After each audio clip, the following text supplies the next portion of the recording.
할렐루야. 8월 23일 화요일 원포인트 큐티 시간입니다. 오늘도 주의 말씀과 함께 힘차게 승리하시는 하루 되시기를 주님의 이름으로 축복합니다.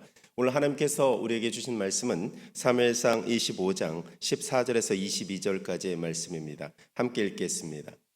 하인들 가운데 하나가 나발의 아내 아비가일에게 말하여 이르되 다윗이 우리 주인에게 문안하러 광야에서 전령들을 보냈거늘 주인이 그들을 모욕하였나이다. 우리가 들에 있어 그들과 상종할 동안에 그 사람들이 우리를 매우 선대하였으므로 우리가 다치거나 잃은 것이 없었으니 우리가 양을 지키는 동안에 그들이 우리와 함께 있어 밤낮 우리에게 담이 되었습니다. 그런즉 이제 당신은 어떻게 할지를 알아 생각하실지니 이는 다윗이 우리 주인과 주인의 온 집을 해하기로 결정하였음이니이다. 주인은 불량한 사람이라 더불어 말할 수 없나이다 하는지라. 아비가일이 급히 떡 200덩이와 포도주 2가죽부대와 잡아서 유일한 양 5마리와 볶은 곡식 5새와 건포도 100송이와 무화과 뭉치 200개를 가져다가 나귀들에게 싣고 소년들에게 이르되 나를 앞서 가라. 나는 너희 뒤에 가리라 하고 그의 남편 나발에게는 말하지 아니하니라. 아비가일이 나귀를 타고 산 호젓한 곳을 따라 내려가더니 다윗과 그의 사람들이 자기에게로 마주 내려오는 것을 만나니라. 다윗이 이미 말하기를 내가 이자의 소유물을 광야에서 지켜 그 모든 것을 하나도 손실이 없게 한 것이 진실로 화사라. 그가 악으로 나의 선을 갚는도다. 내가 그에게 속한 모든 남자 가운데 한 사람이라도 아침까지 남겨두면 하나님은 다윗에게 벌을 내리시고 또 내리시기를 원하노라 하였더라. 아멘. 이 시간 아비가일의 지혜라는 제목으로 담임 목사님께서 큐티 인도해 주시겠습니다. 우리는 다윗과 아비가일 두 사람의 관계 속에서 여러 가지를 생각합니다. 하나님의 정의, 내가 하나님의 공의를 대신할 수 있을까 하는 생각에 사람들은 다 그렇다고 아마 동감할지 몰라요. 그러나 하나님이 세운 공권력이 있어요. 우리가 공권력은 악할지라도 존중하라는 것 중에 하나는 그래도 공공의 이익을 위해서 공권력은 쓰이는 경향이 있게 돼 있어요. 안 그러면 지지를 받지 못하면 무너지기 때문입니다. 세상에 완전한 재판관 없고 공권력 행사하는 정의, 순수한 정의 없습니다. 근데 사적인 보복에는 또 다른 보복을 불러오는 거예요. 그런 의미에서 보면 다윗의 이런 행위는 바람직한 행위가 아니었다라고 결론 내릴 수 있어요. 그런데 다윗이 이렇게 말하기까지에는 오늘 그가 한 말 가운데 22절에 보면 그는 굉장한 나름대로 혼돈을 느끼고 있다고 볼 수 있어요.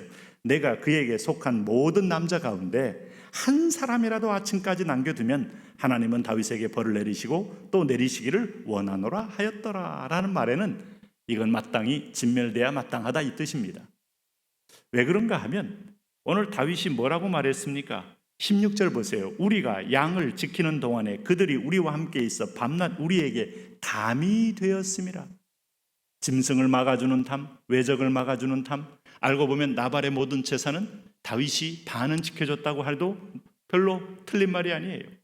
그런데도 불구하고 다윗은 처절하게 나발은 처절하게 다윗의 모든 행위를 무시하고 모욕까지 줬으니 마땅히 다윗의 입장에서는 징벌을 해야 마땅한 거죠. 그런데 그것을 사울에게 한 것처럼 하나님이 하기를 맡겨라 하는 겁니다. 어쨌든 다윗은 지금 개인적으로 인간적으로 견딜 수 없는 분노에 사로잡혀 있어요. 네?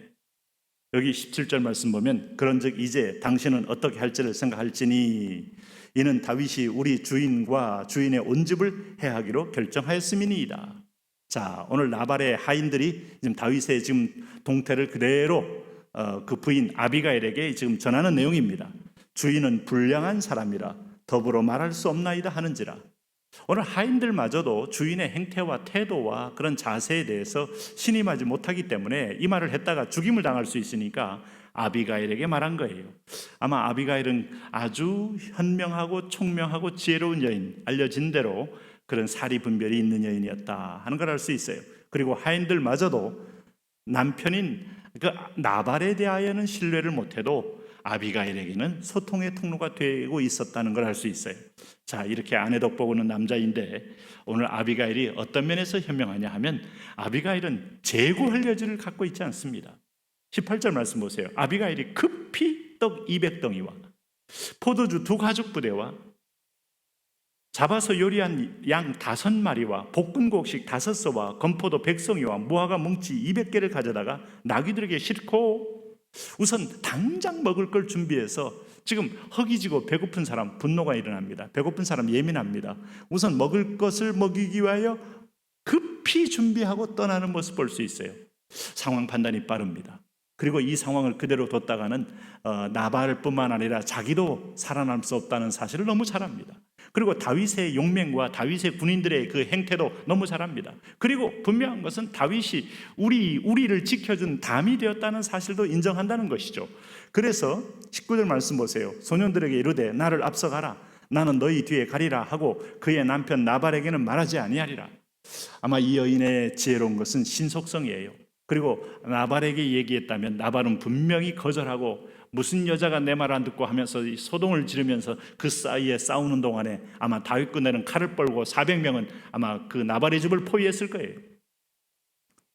이 여인의 판단력이 굉장히 지혜로운 거예요. 화해의 사신이요, 화해의 가교, 이런 것은 어떤 상황에도 지혜로운 겁니다. 싸움을 붙이는 사람이 있고 싸움을 화해시키는 사람이 있어요. 며느리와 시어머니 사이에 이간질하는 사람이 있고, 가끔 그런 말이 옛말에도 나오잖아요. 싸움을 말리는 분이 있어요. 우리 친구 간에도 서로 간에 부족한 것을 품도록 가교를 주는 사람이 있고, 질투 때문에 상대방의 약점을 침소봉대해서 서로에게 나중에는 잘못된 정보로 서로를 혐오하고 증오하게 하는 경우가 있어요. 여러분, 그것은 다 내 머리로 돌아오는 겁니다. 오늘 이 아비가일의 좋은 점은 서로 화해의 사신이 되었다는 거예요. 그리고 상황 판단이 빨라요. 그리고 오늘 이 여인이 한 것 중에서 오늘 소년들에게 앞에 가라 하는 것은 직접적으로 소년들을 앞세움으로 다윗의 분노의 표적이 소년들이 아니기 때문에 일단은 완충력을 주는 겁니다. 야곱이 에서를 만날 때 먼저 종들을 앞세우고, 그리고 아들들, 부인들, 아들들 이렇게 순서를 세워서 서서히 접근했던 방법 아시죠? 이것은 분노를 완화하기 위한 완충 역할을 또 주는 것이라고도 할 수 있어요. 직접 본인의 얼굴을 드러냈을 때 바로 화살을 당기거나 아니면 칼로 목을 칠 수 있죠. 자, 그리고 마치 아브라함이 하나님께서 명령했을 때 내 아들 독자 이삭을 내게 바쳐라 했을 때 아침에 일찍이 창세기 22장에 나귀에 태우고 부인에게 말하지 않고 떠났던 아브라함의 고독한 행렬 속에는 이거는 소통해야 될 부분이 있고 먼저 순종해야 될 부분이 있음을 분별해서 하는 겁니다. 모든 것은 물론 부부는 같이 가는 단계에 이르게 됩니다만, 그러나 위기 상황에는 불을 먼저 끄는 것이 중요하지 불을 어떻게 끌 것인가를 토론하는 시간이 중요한 게 아니에요. 오늘 이 아비가일에 있어서 현명성은 이런 신속성에 드러나고 상황 판단에 드러나고, 분명히 내 남편이 문제가 있다는 걸 알고 있기 때문에 빨리 판단한 겁니다. 그리고 대처 방식에 지금 현명합니다. 먹을 걸 잔뜩 준비합니다. 사람 먹을 걸 보면 마음이 풀어지게 돼 있죠. 그리고 나서 오늘 20절 말씀 보니까 아비가일이 나귀를 타고 산 호젓한 곳을 따라 내려가더니 다윗과 그의 사람들이 자기에게로 마주 내려오는 것을 만나니라. 이게 뭡니까? 치러 오는 겁니다. 죽이러 오는 사람들 맞는 겁니다. 그러면서 21절에 다윗이 이미 말하기를 내가 이자의 소유물을 광야에서 지켜 그 모든 것을 하나도 손실이 없게 한 것이 진실로 허사라. 그가 악으로 나의 선을 갚는도다. 자, 우리는 충분히 다윗이 왜 화났는가를 이해합니다. 이해한 것과 옳은 것과는 별개의 문제입니다. 다윗은 선행을 베풀었어요. 다윗은 공생을 택했어요. 그러나 배신했어요. 모욕까지 줬어요. 존재감을 무시했어요. 그래서 쳐야만 합니다. 그러나 하나님의 사람이라면 그것까지 맡기며 기다릴 줄 알아야 정말 다윗이 다윗됨을 보여주는 것입니다만은, 어쨌든 다윗은 스스로 정의 구현을 행사합니다. 그러나 오늘 하나님께서 아비가일이라는 여인을 통하여 이 다윗의 화가 누그러지고, 또 아비가일의 지혜 속에는 오늘 내일 큐티 본문에 이어서 나옵니다마는 그는 다윗의 자존심을 바로 어루만지는 그런 통찰력이 있어요. 이게 바로 지혜입니다. 오늘 이 땅에 살면서 자존심을 끊임없이 건드리는 사람, 어리석은 사람이고, 가장 효과적이고 자극적이고 가장 반응이 분명히 나온다고 계속 자극했다가는 그것은 더 큰 화를 불러올 수 있고, 그 자존심을 어루만지며 행동의 모든 부분에서 어떤 면에서 동력을 이끌어내는 사람, 지혜로운 사람입니다. 지혜로운 사람, 저와 여러분이 지혜로운 사람 되시기를 바랍니다. 하나님의 지혜 내게도 주셨는데 우둔함에 빠지지 말게 하시고 분별력과 신속성과 필요를 채울 줄 아는 그런 화해자로서의 소명을 잘 감당하게 하여 주옵소서. 예수님 이름으로 기도합니다. 아멘.